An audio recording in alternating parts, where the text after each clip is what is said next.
ನಾನು cake cut ಮಾಡಬಾರ್ದು ಅನ್ಕೊಂಡಿದ್ದೆ. ಸೊ ಇಲ್ಲಿದ್ದಾರೆ ನೋಡಿ, ಒಂಚೂರು ಫೇಸ್ ತೋರಿಸ್ತೀನಿ.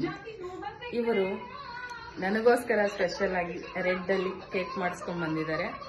ಸೊ ಈಗ ಇದನ್ನು ಕತ್ತರಿಸುವಂಥ ಸಮಯ. ಬನ್ನಿ, happy birthday to me. Self love ಇರಬೇಕಲ್ವಾ? ಸೊ ಫಸ್ಟು ನಮ್ಮನ್ನು ನಾವು ಪ್ರೀತಿಸೋಕೆ ಕಲಿಬೇಕಂತೆ.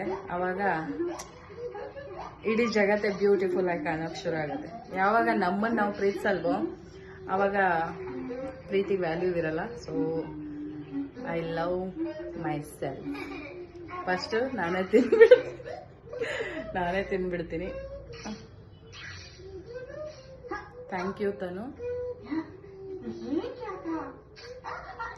ಇವಾಗ ಹಂಗೆ ತನುಗೆ ಬಾತನು ನೀವು ಬಾತನು. ಸೊ ನನ್ನ ಪ್ರೀತಿಯ ಪುತ್ರ ಓಂಕಾರ್ಜಿ